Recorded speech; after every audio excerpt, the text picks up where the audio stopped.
بسم اللہ الرحمن الرحیم۔ السلام علیکم ورحمۃ اللہ وبرکاتہ۔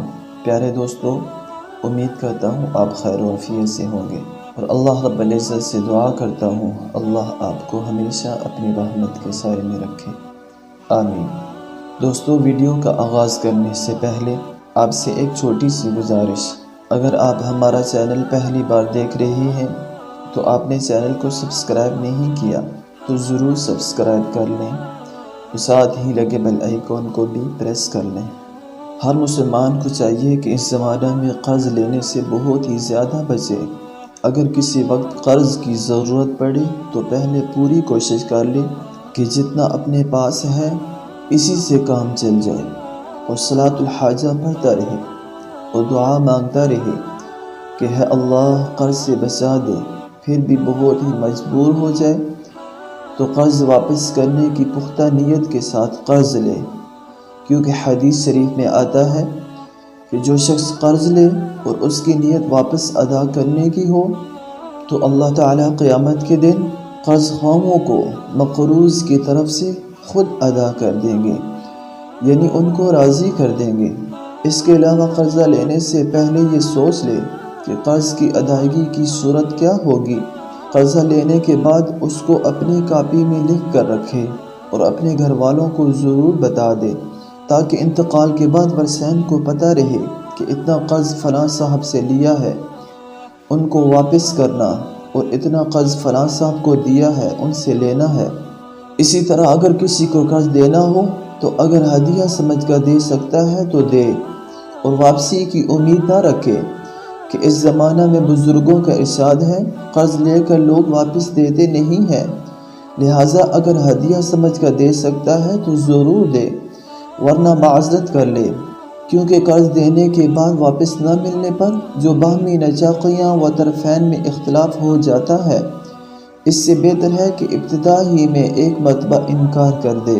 اسی طرح اگر قرض دینے کے بعد معاف کرنے کی یا مدت بڑھا دینے کی گنجائش ہو تو ضرور معاف کر دے یا مدت بڑھا دے، کہ اس میں بھی ثواب بہت زیادہ ہے۔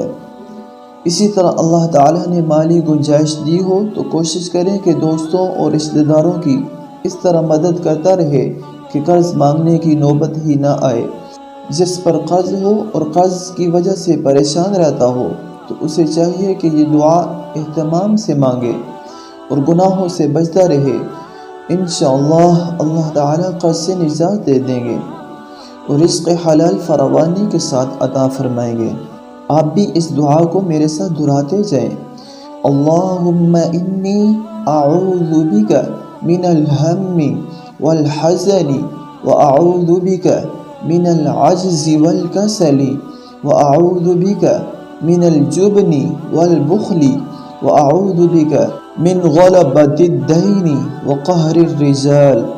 ترجمہ ہے اللہ میں تیری پناہ چاہتا ہوں فکر اور غم سے، اور تیری پناہ چاہتا ہوں عاجزی سے اور سستی سے، اور تیری پناہ چاہتا ہوں بزدلی اور بخل سے، اور تیری پناہ چاہتا ہوں قرض کے بوجھ سے اور لوگوں کے دباؤ سے۔ حضرت ابو سعید خدری رضی اللہ تعالیٰ عنہ فرماتے ہیں، ایک مرتبہ رسول اللہ صلی اللہ علیہ وسلم مسجد میں داخل ہوئے تو وہاں ایک انصاری صحابی کو دیکھا جس کو ابو امامہ کہتے تھے۔ رسول اللہ صلی اللہ علیہ وسلم نے اس سے پوچھا، ہے ابو امامہ کیا ہوا کہ آپ نماز کے وقت کے علاوہ مسجد میں بیٹھے ہیں؟ انہوں نے جواب دیا، یا رسول اللہ مجھ پر فکروں اور قرضوں کا ہجوم ہو گیا ہے۔ رسول اللہ صلی اللہ علیہ وسلم نے ان سے فرمایا، میں تجھے وہ کلمات سکھاؤں کہ جب تو اسے پڑھے تو تیرے غم دور ہوں اور تیرا قرضہ ادا ہو؟ انہوں نے کہا، ضرور یا رسول اللہ۔ حضور صلی اللہ علیہ وسلم نے فرمایا، تو صبح و شام کی مذکورہ بالا کلمات پڑھا کر۔ وہ صحابی ارشاد فرماتے ہیں، میں نے ایسا ہی کیا تو اللہ تعالیٰ نے میری پریشانیوں کو دور کر دیا اور میرے قرضے کو مجھ سے ادا کروا دیا۔ آپ بھی میرے ساتھ اس دعا کو دہرائیں، اللہم انت تکشف المعظم والمأثم۔ ترجمہ ہے اللہ تاوان سے چھڑانے والا تو ہی ہے اور گناہوں سے دور کرنے والا تو ہی ہے۔